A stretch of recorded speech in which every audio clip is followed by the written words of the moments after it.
Hello, have a blessed morning po sa ating lahat. Ito po muli ang senaryo ni Bonsayista ngayong araw.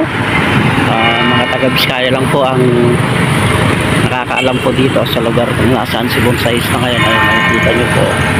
Ito po, dito po tayo ngayon. Kung saan, ito po yung sikat na daanan patungo sa norte, patungo sa Maynila. Ito po tayo sa garden tapat ng simbahan dito po sa Solano, Nueva Vizcaya. Umatin po tayo ng funeral service sa isa sa mga kamag-anak natin dito mula Malig. Lumayo po kami rito sa Vizcaya, sa Solano, Nueva Vizcaya. Ito nga po, Bonsayista ay nagkaroon ng pagkakataon muli na mag-vlog. Bonsayista lang po ang nakaka-relate nito pag nakakita po ng ganito, mga kabonsay, mga kabarangay. Ito, ikot po tayo dito sa kanila, sa garden nila. May naispatan kasi si Bonsayista doon na isang malaking puno ng rubber tree. Ayun po, tinutumbok po ng video natin. Nakita po natin yung puno, ang daming mga aerial roots. Sa tansya ni Bonsayista is nasa century old na rubber tree po ito. Ayan, nakita po natin naglalaki ang mga puno dito sa mismong garden ng simbahan. I don't know kung anong simbahan ito. Ay, ayun, nakikita, St. Louis School, Solano, Nueva Vizcaya. Siguro ito na rin yung pangalan ng simbahan, mga kabonsay, mga kabarangay. Ayan, ito po yung napakagandang senaryo. Papalapit po tayo doon sa mismong target na rubber tree na ayan po, napakaraming aerial roots. Ayan po, sabi ko nga, mga bonsayista lang ang nakaka-relate po nito, mga kabonsay. Ito, medyo kulang sa pagpapaganda itong park nila, itong children's park nila, pero okay na rin.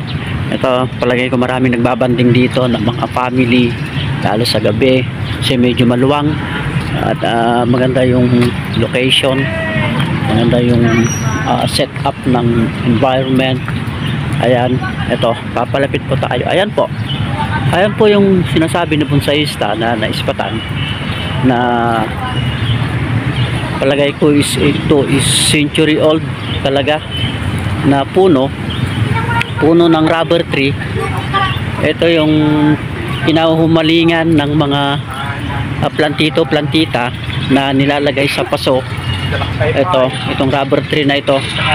Ayan, gaya ng nakikita nyo, marami siyang aerial roots. Bonsayista lang po ang nakaka-relate nito, kagaya ni Bonsayista. Ayan, makikita nyo po, ito century old na rubber tree po ito. Ayan, pagka meron ka nito sa garden mo, wow, hanap. Ayan, tugod to the glory.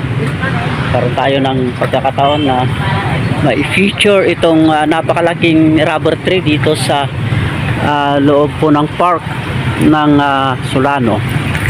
Maraming salamat sa pagkakataon.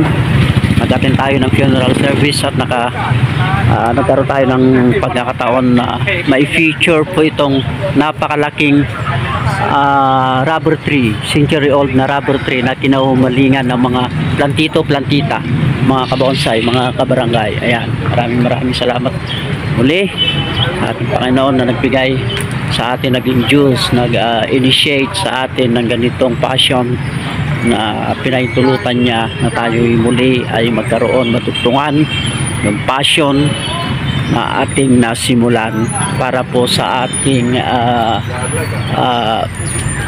isang napakagandang senaryo, matugtungan yung passion ni Bonsayista bilang content creator. Ito po, nandito po tayo sa bayan ng Solano.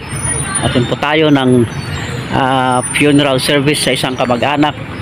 At ito nga po, andito dinaan sa simbahan para po basbasan muna.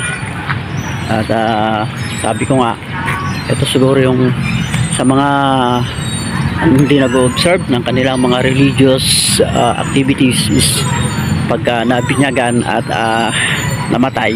Ayun lang yung pagkakataon na may pasok sila sa simbahan. God be the glory. Muli po, konsehista, oportunista, nagsasabi na tuloy lang po ang buhay, magandang buhay po sa ating lahat. Ayun po yung simbahan.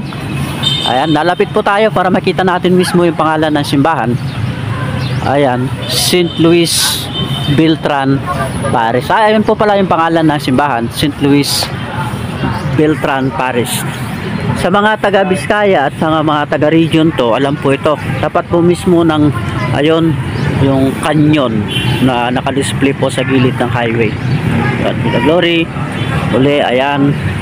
Oh, nakita nyo po. Ayan, napakagandang senaryo po. Maraming salamat po muli mga bonsai, mga kabarangay.